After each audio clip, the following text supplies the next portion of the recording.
Hey, Media People podcast listeners. If you enjoy the podcast, then you're going to love our newsletter, appropriately named the Media People Newsletter. Delivered right to your inbox, each edition is a mix of original and curated content designed to feed your curiosity while aiding in personal development.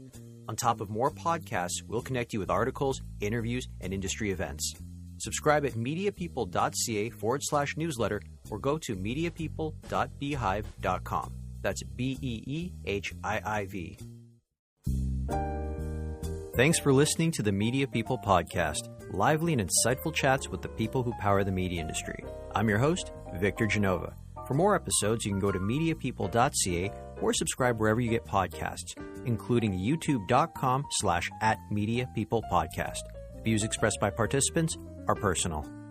You could say a career in advertising was foreshadowed in Anthony Hello's childhood.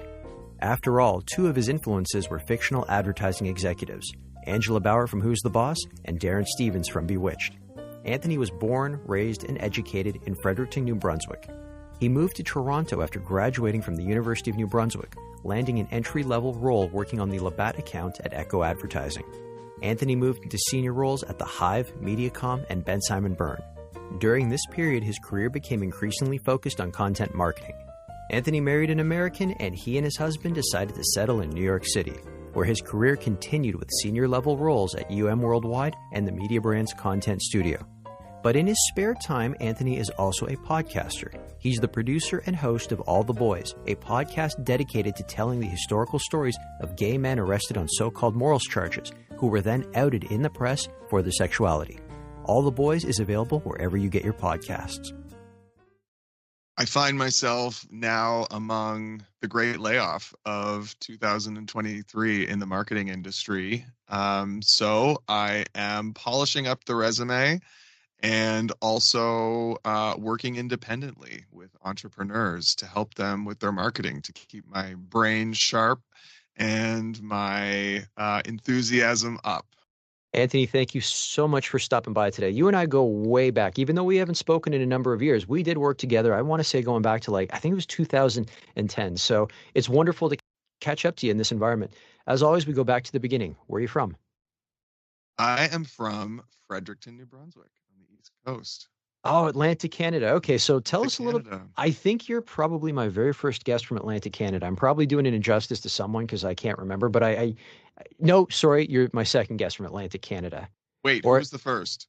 Oh, geez, I'd have to go back and think about it. He's living in Prince Edward Island right now. I'd have to go back and look at who it was. It was going back more than a year ago, but I can't remember if he was born in Ottawa and is in Atlantic Canada now, or he was born in Atlantic Canada, moved with his family to Ottawa, and then relocated back to PEI. But anyways. the Atlantic Canada to Ottawa migration is a frequent one. Is it really? Because I think so. Okay, so right now, let's just tell everyone, you're based in New York City, and I don't know how familiar you are with the cost of living and housing crisis and just affordability crisis in Canada right now, but I got to tell you, people are making beelines to Atlantic Canada right now from Ontario. They're getting out of Dodge. Well, I will say lucky them. It is an incredible place to live, to enjoy nature, to see friends and family, and to find a balance in life. Growing up, of course, I didn't think any of that was exciting. None of it excited me because I had, grand aspirations and grew up knowing that as a gay person, I would most likely want to leave and make the move to a big city. But now, given how the world has changed, become much more accepting post-COVID, or at least where we are currently in the COVID pandemic, people can work from everywhere. So I hope Atlantic Canada has a resurgence or a surgence, if you will, if that's a word, because it truly is a fantastic place to live. You hinted on something there about being a gay boy in Atlantic Canada and Fredericton. So give us a bit more insight into what life was like growing up for you there. This is such an interesting question. I think about it a lot. I'm active in my personal life now. I'm 43 years old, and I'm active in the pursuit of improving rights and, just quality of life for LGBTQ plus people. And like I said, I'm 43. I'm old, but not that old. And I remember a time when, when I graduated from Fredericton High School in 1998, there was not one out kid in my graduating class, not one. And the graduating class consisted of about 700 of us. So now you have this situation where, thankfully, in many places, certainly in Canada, you are in the United States, kids can come out younger and they can start that process younger. And that excites me because it means they can get started with the lives that they want to live younger. And also, by the way, find love and relationship and community and companionship in the city in which they grew up, if that's what they want. I didn't feel like at the time that was an option for me. So, like I said, it thrills me to see that can happen now more safely and productively for young people. Does that mean because you couldn't be yourself openly, you were really itching to get out of Fredericton then, to go to a place where you could be the Anthony Hello that you know you are? That's exactly right. And I thought that from a young age. I knew it from a young age. I knew that there wouldn't be a community for me there. I think when I was in elementary school, there was one gay bar that had opened up, and I believe there was a bashing or a conflict of some sort that happened there. And then that nightlife went dark for many years. And as if I needed any other validators for why I didn't feel like I could belong there. That certainly was one. And like I said, it just was a different world not that long ago. And I think often about how my life would be different if I felt like growing up in Atlantic Canada in the early 80s, I didn't have that fear, I guess is what you would call it. But really, it was just a realistic approach to the way that the world was at the time, which was not very accepting. And also, of course, the bright lights of the big city did dazzle me even then. So that in and of itself, I'm sure, inspired me to consider either Toronto or Montreal or Ottawa. There we go. The connection to Ottawa again. There you go. Well, see, New Brunswick, the only officially bilingual province. So most folks in New Brunswick do speak English and French, and therefore that opens up a federal government, career opportunity essentially for them, which is why I think a lot of New Brunswickers do end up in Ottawa. Are you bilingual? Yes, I do speak English and French, although my French is rusty, so don't quiz me.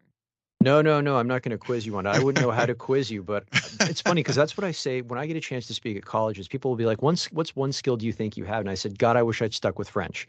And you can see some people smile because they know there are going to be these unique opportunities that only they can apply for. And then you see a couple of other people that have regrets and a little bit of them die inside when they're just like, oh, grade 9 French was it for me. Because that's in Ontario, that's what it was. It's like you get past grade 9 French, you never have to touch it again. And it's not till you get into like college or university that you're just like, oh, there really is a market for French, a very narrow market that people are willing to pay for. Absolutely. And of course, it's such a beautiful language, and you can take that so many places in the world, including to Lebanon. Recently, I'm part Lebanese, and I recently went to Lebanon and went to our town where my ancestors are from. And, folks there speak French. And so that in and of itself was such an incredible opportunity for me to be able to communicate with folks because I don't speak Arabic. And in New Brunswick, we had French from grade 1. I almost said first grade because I live in the US now and we don't say grade 1 here. We say first grade. But I had French from grade 1 right through to grade 12. And then when I got to UNB, Fredericton, which is where I went to university, I had to pick a second language, couldn't pick French because I was fluent. So I picked Spanish. And at the time, I didn't realize I would end up living in the US. So, I did my homework and I did well in the courses, but I didn't focus on retaining a lot of it. And I sure wish I had now. It would be a big help in the United States. It would be a big help in the United States, yes. Okay, I ask everyone what their interests or hobbies were growing up, and I'd have to say you gave me one of the most unique answers that I'm looking at diving into, and that is you loved reading the CD liner notes. Yes, I loved reading the liner notes of albums of CDs, records, cassettes, whatever I could get my hands on. I was obsessed with the world of entertainment and with entertainers. And growing up in Fredericton, so far removed from any of that industry, it seemed magical to me in the way that the Disney or the Marvel universes feel magical to other kids.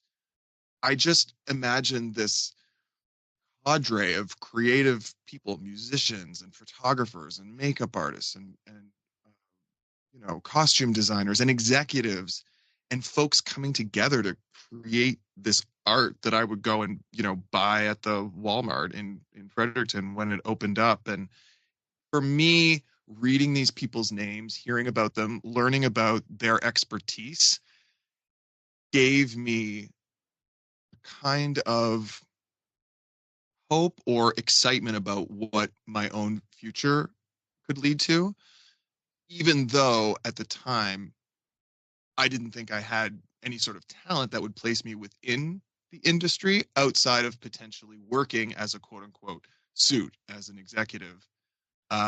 So I also, the other geeky thing that I read when I was a kid is this book by Don Passman, a longtime entertainment lawyer. I'm going to butcher the exact name of his book. It's something like, How to Succeed in the Music Business or Understanding the Music Business. And I went deep on things like record royalties and, record contracts and publishing contracts. I just was obsessed with this world of entertainment, not just for the entertaining aspect of it, but also for the business side of it, because I figured that maybe that might be somewhere that I would eventually end up. Okay, so what do you do about CD liners now, given that we're in kind of a CD-less world? It's funny, I recently have begun exploring my own creativity, which for many, many years I funneled into my day job work in advertising. But once COVID hit and the work slowed down, and I wasn't able to input into creative decision making as intensely as I had before, it created a void for me that I wanted to fill and I felt compelled to fill. So I started to explore musicality and songwriting, and I put out an EP under the artist project name 23A, 23A, just recently. And it was funny for me because I thought, what would I write in the liner notes if I got the chance to? And so I thought, well, I guess now that's just like an Instagram post, basically thanking the people who contributed to the project. Um, but oddly, vinyl has had this resurgence, and people often will get me vinyl. I'm a huge Madonna fan, and so an easy gift for me is always any sort of archival or new vinyl of hers. And I will go and look to see if they still, take the time to write the liner notes, and some do, but it's a lost, in some ways, medium. It's funny because it has become a bit of a commodity. It seems a lot more disposable, like you said, because if you look at, take Madonna, for instance, I imagine in vinyl it was at least two or three records, but the Immaculate Collection. Like, Mm, like you're never going to see anything like that now. And if you do, it's a very limited run, and collectors are going to scoop it up first and try to flip it on eBay. But I remember those, and I remember how proud you were to have something like that. Like for me, I want to say it was probably the Smashing Pumpkins, Melancholy and the Infinite Sadness. It was like the first double CD album I ever had. And I think it's probably the only double CD album I've ever had, but something special like that, you just don't see that anymore. All of a sudden you wake up and there's an Instagram post, like you said, from Taylor Swift going, oops, I just dropped 12 new songs. And it just doesn't seem to have absolutely. that magic. It doesn't seem to have the magic anymore. First of all, great album, Melancholy. I also had the double CD, also stellar liner notes. And it's funny you mentioned Immaculate Collection. Of course, I had that in multiple formats, including the cassette, which was, I think, the first transparent cassette I ever had. Like, it was, it was in the clear Oh, I remember. plastic. I know what you're talking about. Yeah, those little things meant a lot to us. You're like, I can see what's going on inside, even though it's again just a cassette. Nothing different about it. Absolutely, and it was a nice surprise when you bought something. You wondered, like, in the CD art was another example of that. Was it going to be just like the silver CD with printing on it, or was there going to be any sort of art on it? But Yes. even from a business perspective, what fascinates me is that, can you imagine the money that used to be made on greatest hits Yes, that's a albums, good I should point. say? People, I think the Immaculate Collection is like diamond in the US, like 10 million copies, which was essentially just a literally a collection of other songs that had been previously released with a couple of new ones. And then you sell gargantuan amounts of these records, make a fortune, and that just completely disappeared with the transfer to digital. I mean, every artist's quote unquote essentials playlist is a greatest hits, and they're not getting any more money for it. Oh, not just that, but also you think back to like what God, was it called Polygram Records or like Much Music used to put out, like Much Dance or Big Shiny Tunes? Like they Yes, would just get other people's hits and put them together. And it's just like, okay, give it a second window. And they were raking it in for a number of years. absolutely. And I will also say that those compilation type products also were a promotional vehicle for these artists, right? So that was a way where if you knew, eight of the songs on the CD, but you didn't know two of them, you might discover a new artist that way. And that's another channel that sort of doesn't exist in the same way anymore for artists, or at least has been replaced by the algorithm or playlist curators. But it's Much Dance 97. I don't know. I would say when it was Extendamix, Much Dance 92. I had that on cassette. It was the Oh, blue cover. yes. Oh, Two Unlimited fantastic. was on that one. Remember them? Unlimited. Yep. Oh, we're going back. Fantastic. Okay, so this next question, it makes total sense based on what we just discussed about. I ask all of my guests who their influences were growing up, and a lot of people will throw to a family member, but you've really leaned in on some pop culture icons. So, who were your influences? Growing up, my influences were pop stars, specifically Madonna, also George Michael. And, we talk about the more accepting world that we live in, specifically for queer people. I mean, when I was 4 years old, Elton John married a woman, and George Michael didn't come out until I was 18 or 19.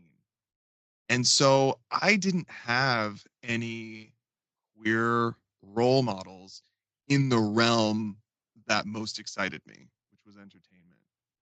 And so I'm so thrilled now that obviously has completely changed, and flipped on its head. And there are so many out queer role models who are singers, songwriters, actors, dancers, etc. But it was hard because I didn't see that. Now, luckily, I did have a few family members who were older, who were gay, who were out, who would come to Fredericton for the holidays, and so I would get to at least have some sort of window into what their adult life looked like, and how exciting it was. I remember I had two older cousins, and one Christmas, they were like sewing like bathing suits or something because they were going to South Beach for New Year's. And as like a like a 10-year-old in Fredericton, I just thought that was like the most exciting thing I had ever heard. But yeah, I mean, I essentially knew that my way out of what I felt like was an unwelcoming environment was excellence. And so I looked up to anybody who demonstrated excellence in their chosen field, predominantly entertainers, but really across the board. Okay, so how do Angela Bauer and Darrin Stephens factor into this? Angela Bauer and Darrin Stephens. I love that you brought them up. Both of those television characters, for those who don't know, Angela Bauer was on Who's the Boss, the Tony Danza and Judith Light show, and Darrin Stephens was, of course, the husband on Bewitched, famously played by two different actors. Team First Darrin. Those two characters and my mom, but I'll explain that in a second, are the reason why I went into advertising. And it goes to the power of media to inspire young people. again, growing up in Fredericton, I mean, there weren't advertising agencies in town. There were not opportunities to have a career in advertising and live in that environment, certainly. But I saw Angela Bauer on Who's the Boss, and Darrin Stephens on Bewitched in these exciting, creative, business-minded careers in advertising. They were respected. People valued their opinion and their input. They were gregarious and dynamic. And for the first time, I thought, oh, I think I could do that. I think I could, whatever it is that they're doing in these meetings, creating these ideas as quickly as they can and putting them in the context of solving a problem for a client. I thought, I could do that. And with Angela Bauer, I watched Who's the Boss growing up as well. She really kind of set the tone for what one would think advertising was like when we got into it, where it was all storyboards and big brand meetings and things like that. And I remember she had a Jaguar because there was a whole episode about where Tony had it painted red instead of beige. And he had to work, she was docking it from his pay to paint it back beige. Oh, but like those kind of shows really, really kind of did set the tone for what we would expect advertising to be like. Granted, I found when I got into advertising, it was way more spreadsheets than it was storyboards, but you kind of get that sort of creative aspect from it. It's true. My first few years in the business, there were a few meetings I found myself in where boards lined the room, but mostly it was spreadsheets. But I just always found it interesting and exciting. You would see them, both Darrin and Angela, the characters, carrying around, their wares, like carrying around their giant portfolios of boards with their advertising concepts. And those struck me almost like a musician carries around an instrument case. It was more than just their work product. It was something that they held very closely, and something that made them proud, that I just thought, I knew I was never going to be somebody who was building buildings or, creating beautiful landscape or really doing anything with my hands. And so the idea of seeing them sort of walk around and present their ideas in this visual format, it made me feel like, okay, there's a vocation that I can run towards. And you sort of did run to it early on. I count this as your first job in media. Anyone who delivered papers, that's technically your first media job as far as I'm concerned. So you started off as a paper boy at age 9, and what were you delivering? I took over my brother's paper route when I was 9, and I delivered the Daily Gleaner in Fredericton, New Brunswick. It's still the local paper, although shout out to the plight of local media, which, by the way, in the US, even I hear rumblings of strange things happening with respect to local media in Canada. So maybe you can fill me in on that, something to do with Meta. But, I delivered the Daily Gleaner. I, thank goodness, had a Walkman. And so I would pop my Immaculate Collection, transparent or translucent cassette into my Walkman, and I would deliver my 30 or so papers every day. And yeah, that's how I started, making my first bit of money. Also a first introduction into advertising, because, the more of it there was, the heavier my bag was for that day.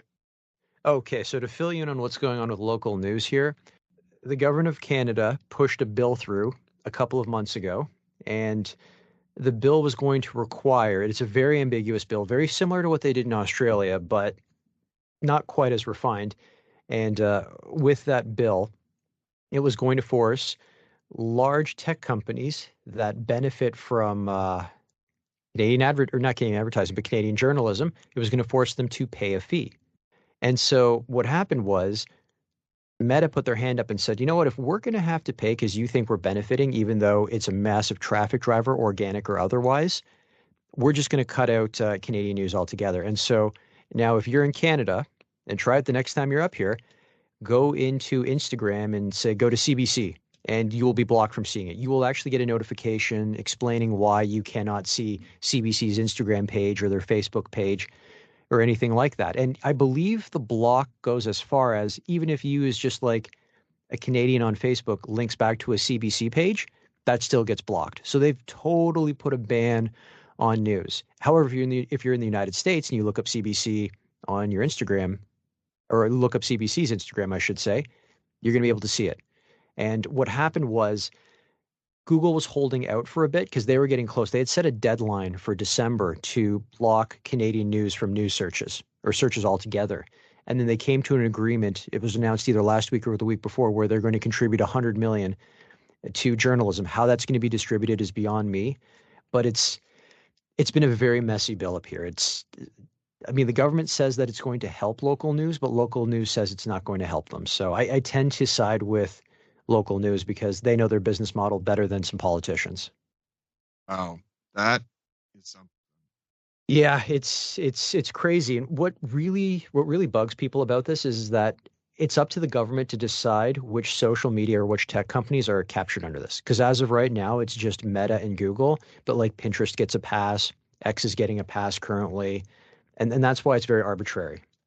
So that's something you just want to stay tuned to because What a conundrum. You know, in the last few years I have begun producing short films and other forms of entertainment that deal with LGBTQ plus history.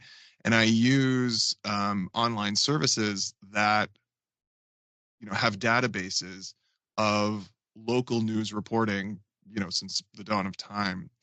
And those sources are invaluable because they're the closest reports that we have of, you know, any sort of like societal change happening in real time from people written on the front lines. And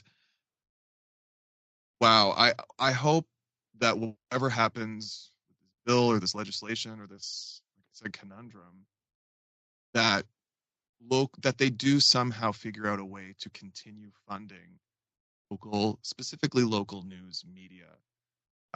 I've seen, even, you know, when I go home and my parents have the paper that I used to deliver, the Daily Gleaner, on the, you know, on the table in the kitchen, and I'll pick it up and read it. And I do notice that a lot of the stories seem to be sort of, you know, licensed stories that are, you know, appear in other papers. And there is some local reporting, but certainly not as much as there used to be.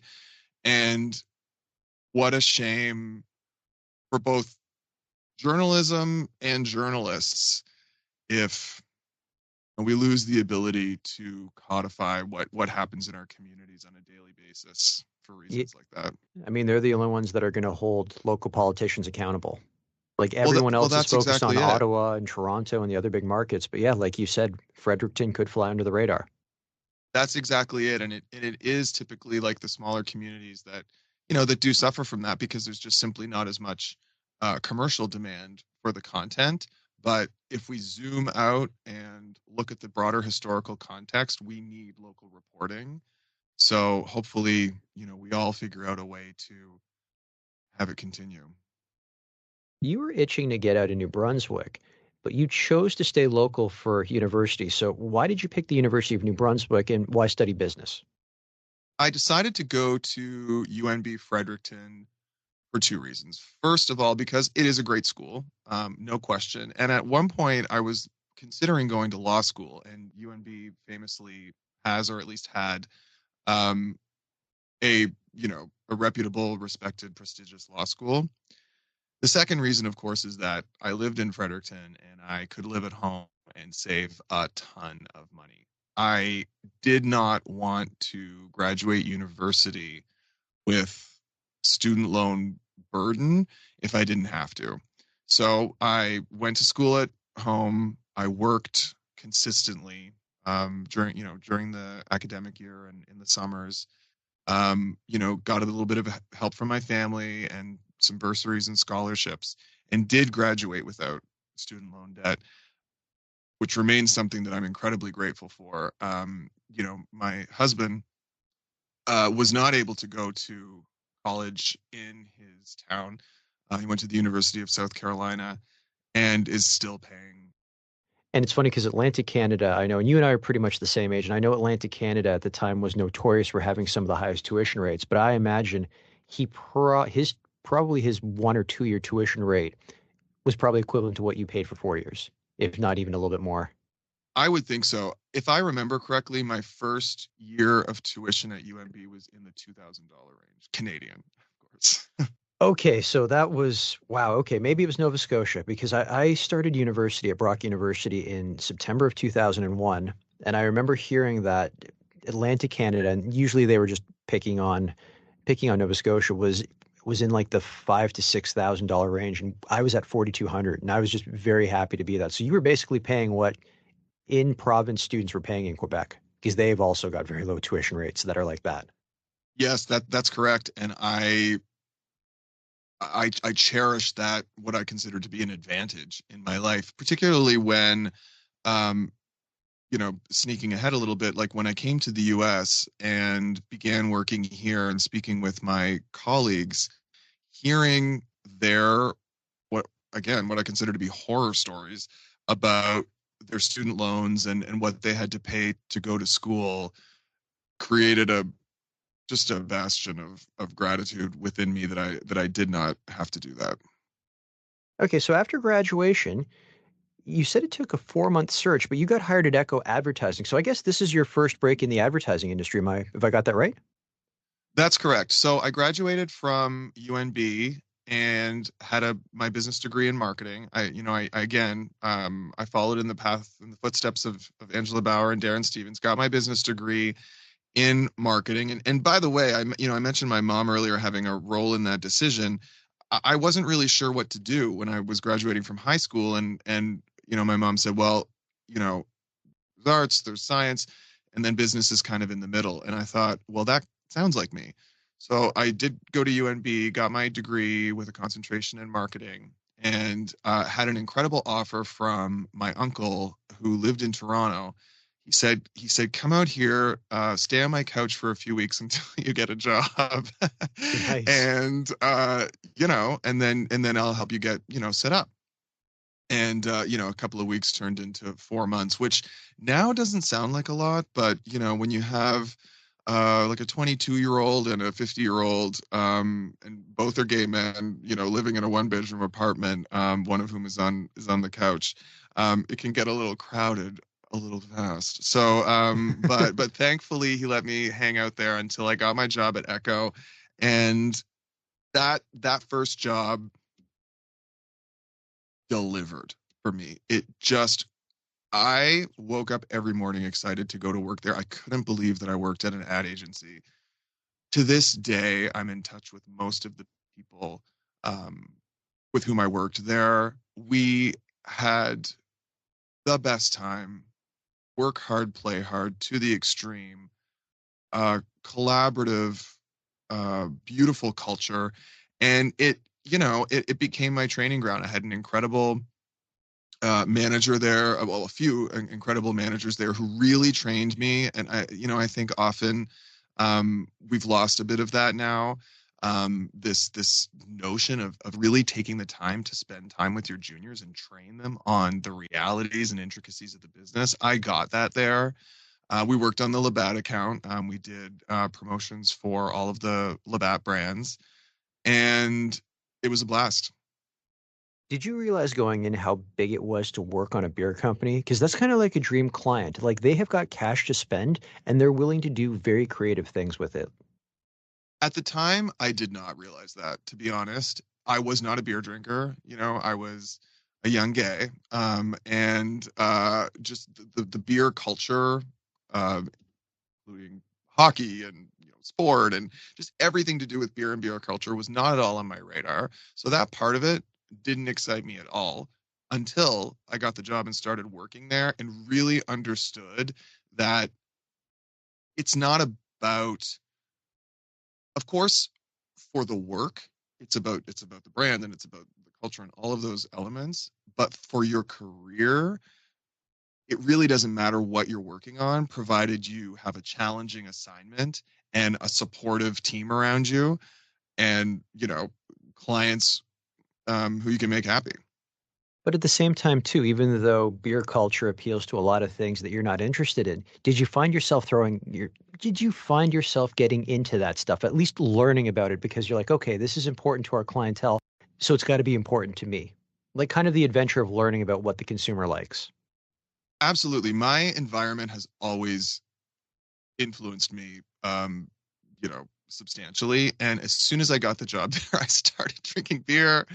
I started drinking beer. At the time, we had a promotion running called Blue Light Motel, which was this Oh, I remember that. yes, Yes. yes. I worked on that. I worked on Kokanee, the beer Oh brand that God, was on the West there's a beer Coast. that yeah, what was it? Oh, from Okanagan, right? um, the Kootenays. Am I making that up? I don't know. It's been a long time, but no, I fully got into it. I fully, became a beer drinker every long weekend. Labatt would give us the coupon to go to the beer store and get a free 2 for, and I was broke. I was young, and I completely got into it.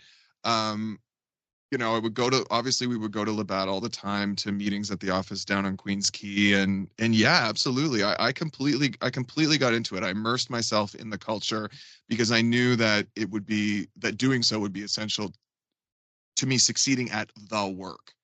We're going to take a quick break. Enjoying this episode? Of course you are, or you wouldn't have made it this far. Complement your listening experience by subscribing to the Media People newsletter at mediapeople.ca/newsletter or at mediapeople.beehive.com. It's a mix of original and curated content designed to feed your curiosity while aiding in personal development. On top of more podcasts, we'll connect you with articles, interviews, and industry events. Subscribe at mediapeople.ca/newsletter or mediapeople.beehive.com.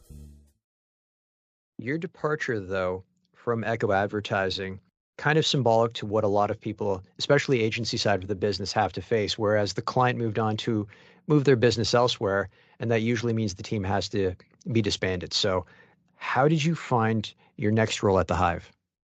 Well, you said it. I mean, it was, and before I talk about the Hive, I remember the meeting when they sat us down, and we knew that it was a pitch, and we knew that there was a possibility that the business would be consolidated into some other agency elsewhere, or some other thing would happen.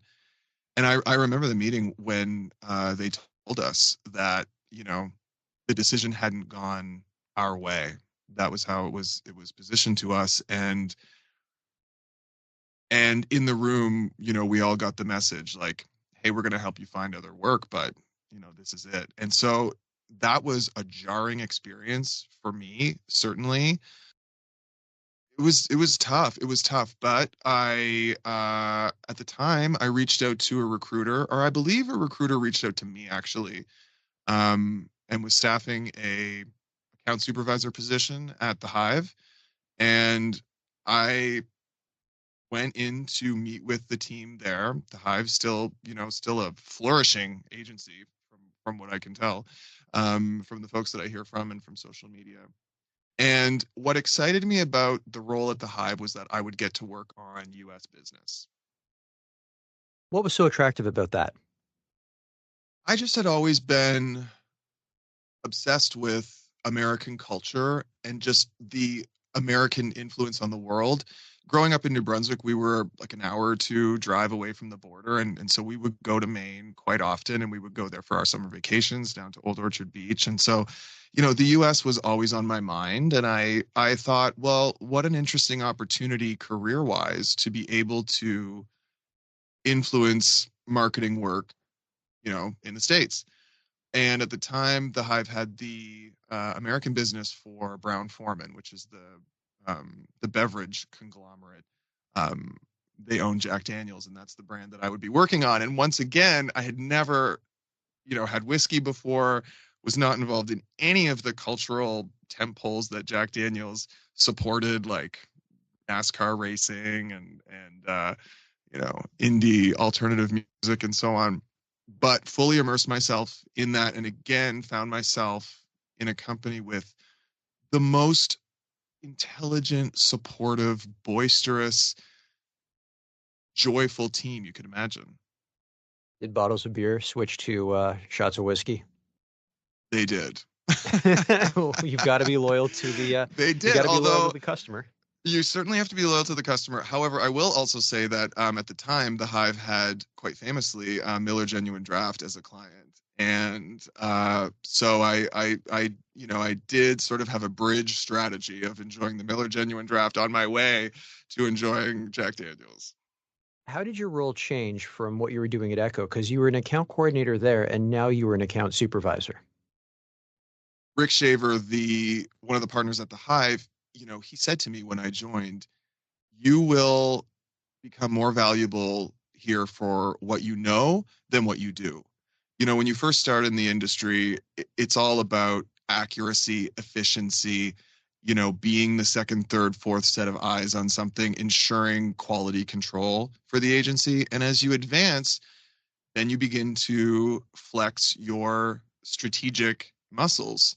And so I found myself deeply involved in creating marketing activation programs for Jack Daniels in the United States, from scratch, like from briefs from the client. And that was incredibly exciting. And also because Jack Daniels and music are so inextricably linked, I got to get a peek behind the curtain of the music industry, which, as you know, had so fascinated me as a kid. Let's talk about your move to Mediacom, though, because this played a pivotal part of your career, but it almost didn't happen because when they approached you, you said no, and then I think they approached you again and you said no again. It's true. It's so funny to look back now and realize how much you didn't know at certain points in your career. I guess I knew tangentially that media agencies existed because, we would pass off assets for distribution to the media agency. But I never thought very much about what happened over there or how that process worked or that unique, set of deliverables for clients until I got a call, from a recruiter who wanted me to go and meet with a woman who would become my boss at Mediacom. And I said no because I didn't even know what he was talking about. I was like, what is a media agency? I don't even know what that is. I don't know what they do. I said no. We called again. I said no again.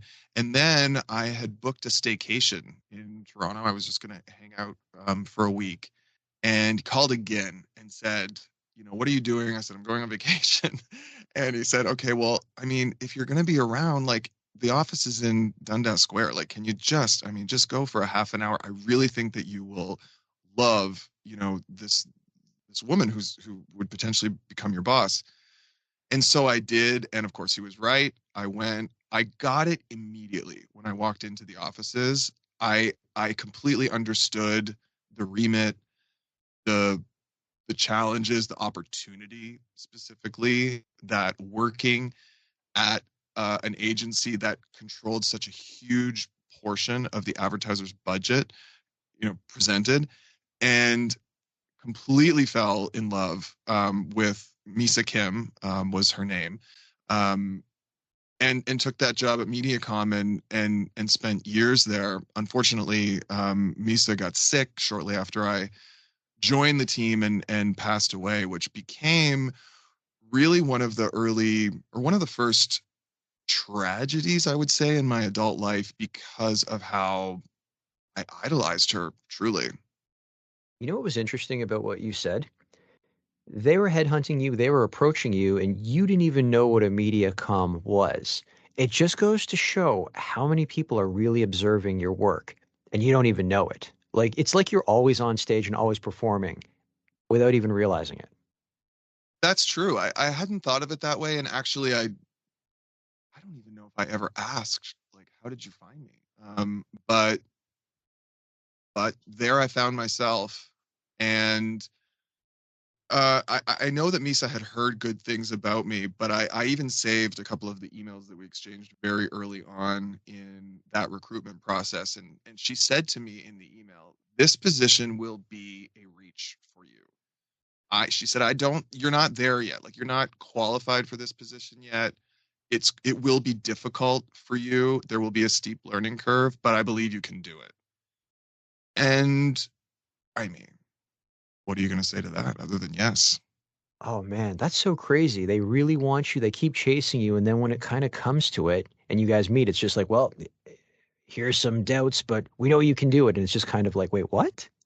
But Absolutely. I mean, I remember me like walking me to the elevator and being like, all right, like, see you in 2 weeks, basically. And I was like, yeah, see you in 2 weeks. And that became the beginning of my career in media.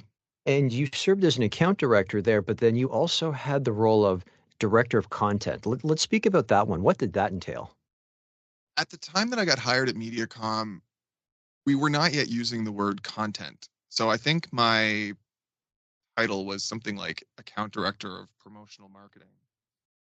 But we had such success with these media partnerships where we would literally pair our client's brand with the brand of, a publisher like a CBC, for example, and leverage the media spend that we had with that partner to secure incremental rights and entitlements for our clients that were exciting and allowed us to do things like contests and trips and giveaways and ancillary content and so on.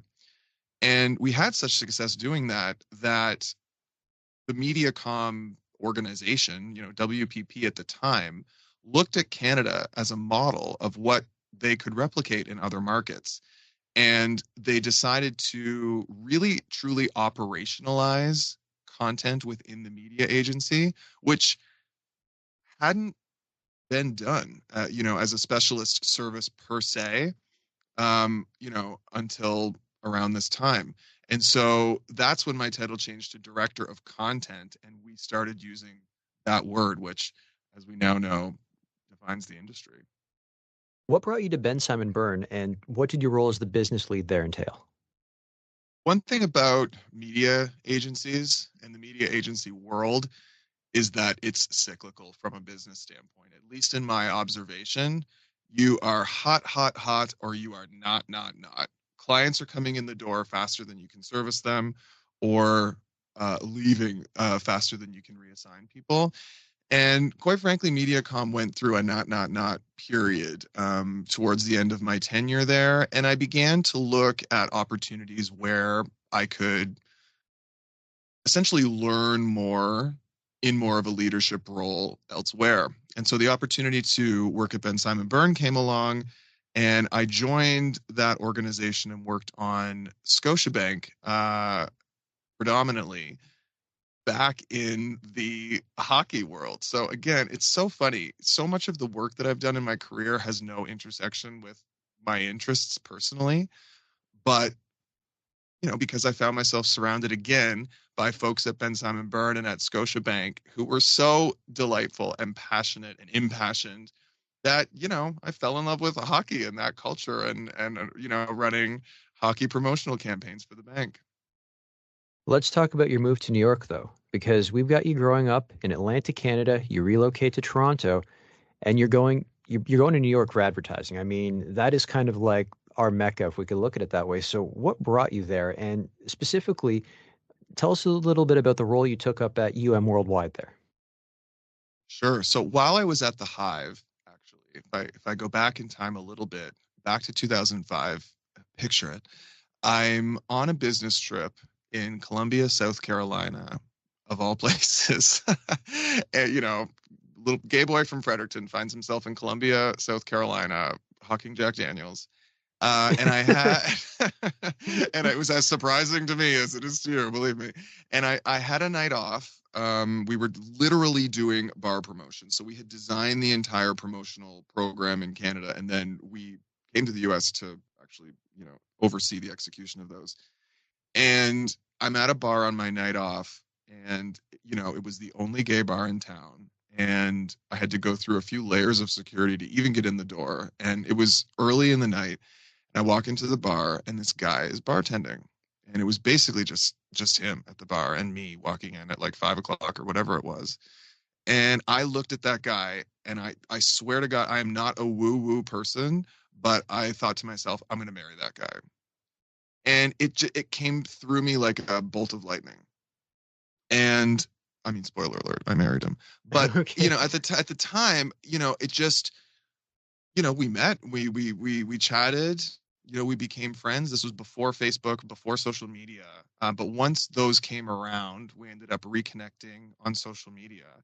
And, fast forward to me working at Bensimon Byrne, and um, Michael is his name. He messaged me and said, "Hey, I'm a flight attendant now. I can fly, inexpensively on all these airlines. How about I come visit you in Canada? I've never been to Canada."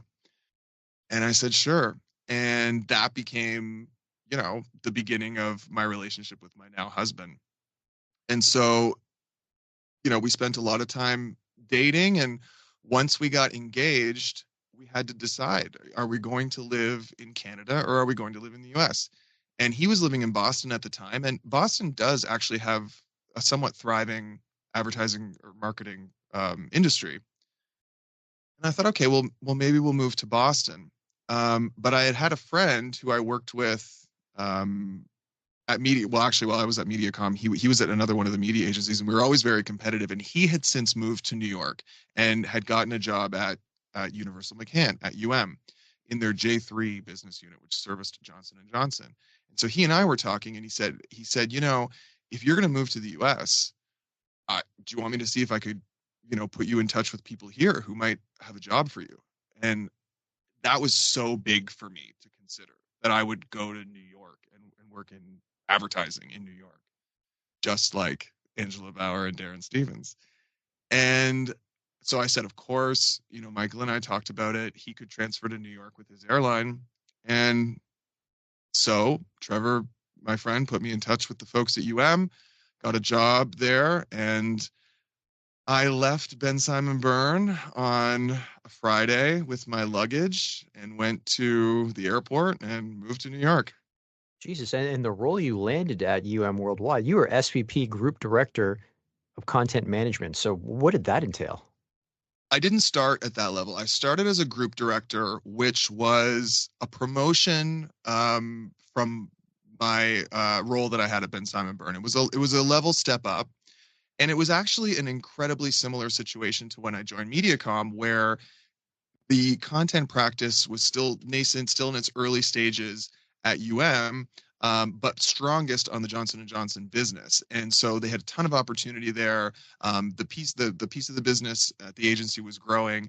And so I started out working on medical device and over-the-counter brands for Johnson & Johnson, creating content programs for them, similarly to how I had at Mediacom.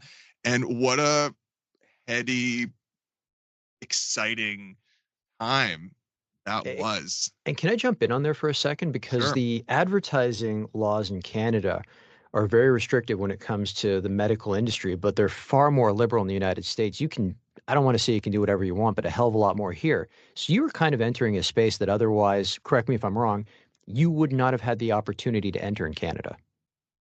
That's possibly true. When I started, I was working on certainly regulated products, but not as regulated as what I would go on to work on when I began taking on projects for pharmaceutical brands specifically, both within the Johnson & Johnson portfolio and later on the Gilead portfolio, which I worked on most recently. And certainly that industry is incredibly regulated. But again, one of the last things that I worked on before I left Mediabrands was an influencer strategy for a pharmaceutical brand. And, what I observed in the creation of that was those regulations essentially slow you down and,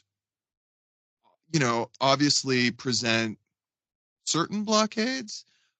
But yeah, I mean, you can do a lot. You can do a lot if you take the time to, get all of the appropriate approvals, which takes a long time. And I don't know. I look at those challenges as opportunities to demonstrate brilliance, not my own, but I'm just saying, like, in terms of like what you can actually accomplish with a marketing program. So I don't know. I thrive around, within parameters. But it also really makes you a much more lucrative and valuable employee, because if you've got all that experience jumping through hoops for pharmaceutical brands, I mean, you want to be that person in the room. Like people are going to listen to you. They're going to turn and go, well, what does Anthony think? Anthony's done this before. Can we do this? Can we not do this? Like I have to imagine that made you invaluable. Absolutely true. And listen, there were a few there have been a few moments working on heavily regulated industry where I've thought, could we just sell M&Ms? I mean, like this is really, but you know, but yes, certainly operating within and creating marketing for brands in heavy regulated industries is not for the faint of heart. It's fraught with all sorts of said challenges, but ultimately the most rewarding when you're able to actually put a campaign into market that makes an impact, that succeeds, it does what it's supposed to do, and you think, wow, we were able to accomplish that.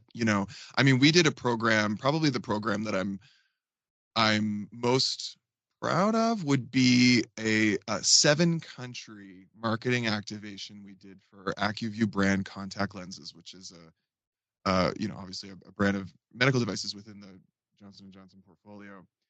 And if you think that trying to create programming for a brand in one country in a regulated industry is hard, try doing it in 7 that all have absolutely completely different rules and regulations. Some have more, some have fewer, some are more intense than others. But again, for me, that was not just an opportunity to see the world, because I did get to do that and go to places like Japan and Korea and many other countries to actually see the work happen.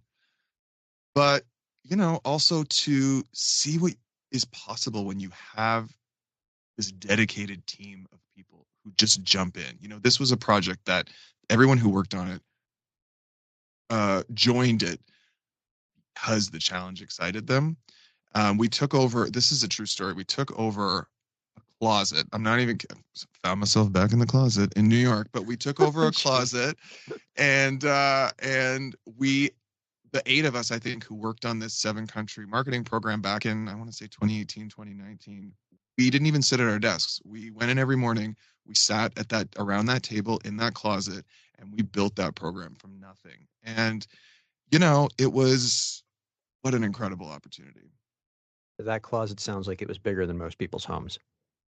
It was a large closet adjacent to the cafeteria. So not only were you in a windowless room all day, but you could smell food the whole time. Oh God. But we got through it, and like I said, I got to discover Tokyo, one of my favorite cities, a couple of times. And actually, funny story, I was just in Tokyo again a couple of weeks ago for completely different reasons. And a friend of ours who we were with picked a sushi place and said, okay, we're going to go to this place. I said, fine. We go to this place, and I'm going up an escalator, and I thought, I've been here before. And I looked in my photo album, in my phone, and the optometrist office, equivalent essentially that we had filmed at when we were in Tokyo was in the same building. Nice. Where we were getting sushi. I couldn't believe it. But yeah, I mean, these are the kinds of opportunities that working in this business have afforded me. How did your career change when you moved over to the Mediabrands Content Studio? Mediabrands Content Studio spun out of those individual content teams that were at the various agencies within the Mediabrands umbrella. For those who aren't familiar with Mediabrands, it's essentially the collective of media agencies within Interpublic Group, within that holding company. And my role didn't really change with respect to the work when we spun out into Mediabrands. One thing that was different, though, and incredibly COVID pandemic specific, was that I was put over a region in which I didn't live, the Midwest region. And of course, nobody could travel, at the time, to that region. So it was an interesting conundrum of how do I build a business in a region in which I don't live when I can't go there. And I've never met my team members, other than on video. So that in and of itself became an exciting challenge. But again, my career in media has tracked against this growth, this exponential growth in content and content marketing. And, Mediabrands really has led the charge there through their studio's offering. And so I got to get a ton of exposure at, conferences and events, and just really be at the forefront of content marketing, which is now almost just becoming marketing when you think about how strong a role that everything from influencer to just any sort of short form content plays now in the mix. I mean, especially when you look at social. If you want people to follow your brand on social media, you've got to make it entertaining. You've got to give them a little bit of value, or otherwise, I mean, why would they follow you if you're just trying to sell fried food? That's exactly right. And now, I find myself consulting with entrepreneurs, solopreneurs, and we have many of the same conversations, regardless of who I'm talking to, about, well, how do I know what to post on social, right? Like that's the question right now, right? It's like, how do I know, how do I come up with my social strategy? And really what a lot of these entrepreneurs are asking is, what is my brand strategy? Because they haven't done that. And that's why they look at social media with question marks in their eyes, because they just haven't done that brand work, which would guide them towards, an appropriate social media strategy. And so I find it incredibly rewarding to work with them now and help them, shore up the fundamentals of their brand or brands, and then, take the step into activation and figuring out, okay, so like, what are the tentacles of this that we're going to now go activate? Anthony, you mentioned that you're consulting right now. If anyone listening to this wants to get in touch with you and talk about a potential partnership, how can they reach you? Absolutely. Please email me, Anthony@anthello.com, Anthelo, Anthony@anthello.com. You can email me. You can find me on LinkedIn, Instagram, TikTok. I'm all across the board, tens across the board. So find me wherever you look. And you're also a fellow podcaster. We touched on it early on, but let's jump into it a little bit more. Tell us about the All the Boys podcast. Where did the idea come from, and where can people find it? Thank you for asking about this. I'm incredibly passionate about reclaiming LGBTQ plus history and our future. And so I found myself in the pandemic giving my annual presentation to our clients and colleagues at the agency about why we celebrate Pride in June. And that's to commemorate the anniversary of the Stonewall Uprising in New York City, when, the queer community essentially fought back against the police oppression that they had, suffered from for decades. And I got off that presentation, I clicked out of the video chat, and I couldn't help thinking, what happened to these men who were like me, who were professionals, who would go to work, every day in Manhattan, and then at night they would go to a clandestine gay bar, and the police would raid it, and then they would get put in the paddy wagon, and they would go to the station, and the newspapers would print their names and the reasons for their arrest the next day, and their lives would be ruined. And I thought, well, like what, then what, then what happened? So I did some research, and I found that, this had happened to prominent men. The first man that I discovered in my research was named Walter Jenkins. And Walter was what would now be considered chief of staff, although that title didn't exist at the time, to the US President Lyndon Johnson. And it's especially interesting because Walter was President Johnson's right-hand man, and President Johnson didn't have a vice president. So Walter almost played this sort of dual role, and an unprecedented one. And he ended up getting arrested, in a bathroom with another man, actually twice, but that's a longer story. And it's obviously a fascinating story. And so I thought, you know what? This man lost his career. He moved back to Texas with his wife and his 6 children, never to be heard from again. And I thought, I would like to hear from him again, or at least hear about him again. And I'm sure other people would too. So I got the idea to create this podcast called All the Boys, which reintroduces would-be queer luminaries whose, arrests on gay-related morals charges really made them infamous and defined their legacy. And I thought, let's redefine that. So in the podcast, which you can find wherever you look for podcasts, it's called All the Boys. I go into the history of Walter and all of the circumstances, surrounding his employment with and eventual separation from President Johnson, as well as other prominent political figures who had this happen to them as well. One of which was a man named Congressman John Hinson from Mississippi. So there's I learned a ton about things like voters' rights and ballot access and so on, doing that research, and others. So it's a quick listen. It's I believe it's 8 episodes, 3 subjects, and I'm incredibly proud of it. Anthony, this has been a fantastic chat. Are you ready for rapid fire questions? I'm ready. Okay, the campaign you are most proud of. I said the AccuView campaign earlier, but since I'm talking to you and we're at least virtually in Canada here, I also loved the campaign that I worked on at Mediacom when we launched a new product line for Maytag and partnered with CBC and CBC Hockey to do that. It got a ton of press coverage. We had a lot of fun with it. We brought the Maytag repairman up to Canada for it, created a bunch of content, and I just smile when I think about it. So I think, Maytag and CBC. Your favorite movie? It's so hard to choose a favorite movie, and the stakes on answering this question have become even higher now that I make short films and write screenplays in my spare time.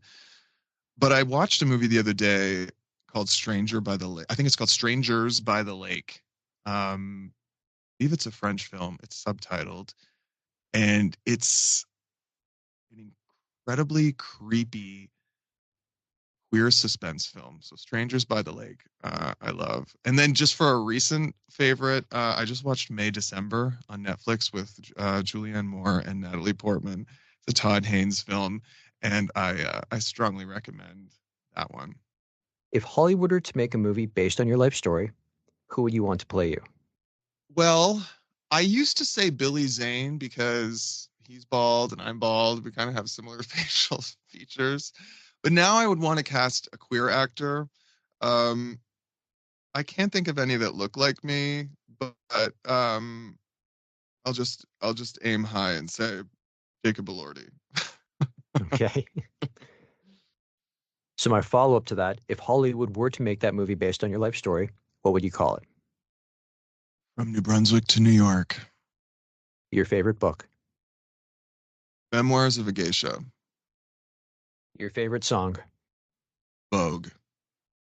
And by the way, can I just say, I got to see Madonna twice in a row in Brooklyn last week. She's 65 years old. I know people get on her case about that, but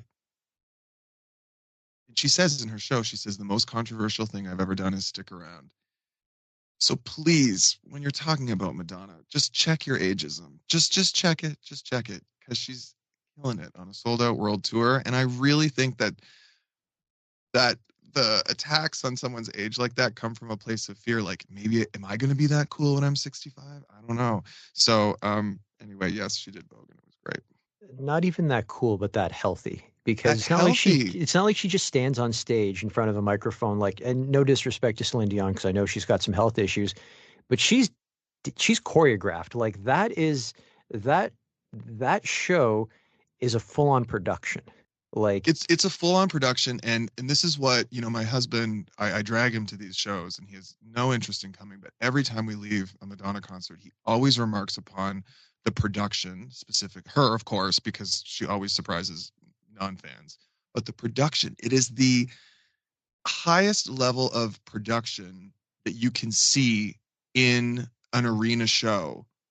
That's one of the reasons why the tickets are so expensive, because you have to pay for all of this incredible production value that you're seeing. At one point, she had 3 boxing rings throughout the arena, and Jesus. The ropes were the ropes were lasers, and I mean the whole thing is incredible. And I know she's coming to Canada soon, so definitely get to that show, and go easy on our aging icons. There aren't that many of them left.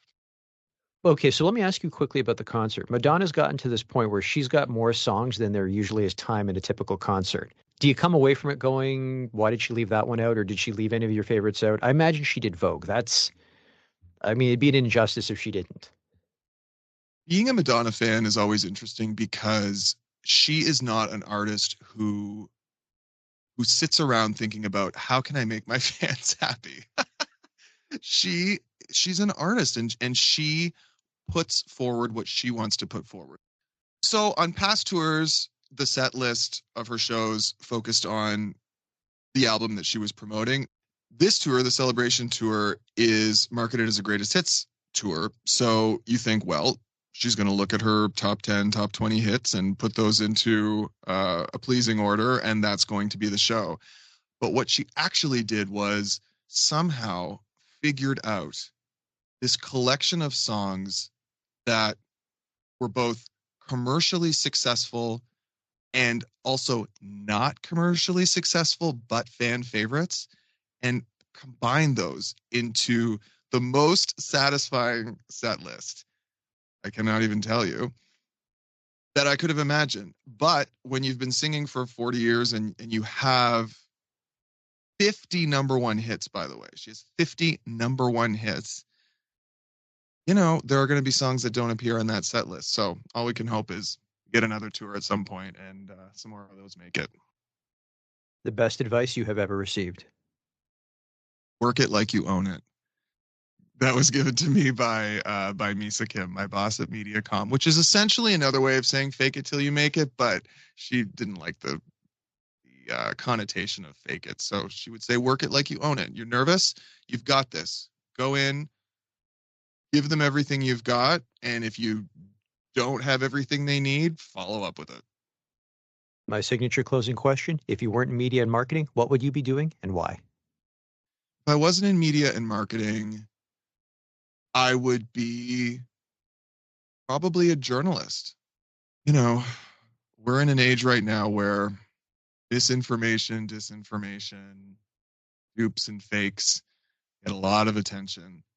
And truth matters and context matters. And so currently I'm trying to deliver on that through my artistic endeavors.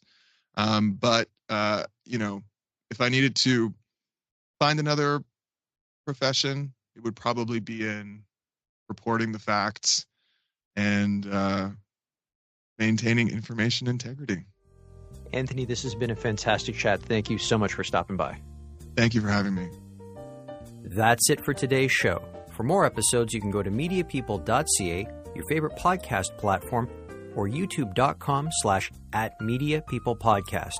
And don't forget to follow me on Instagram @VicGenova.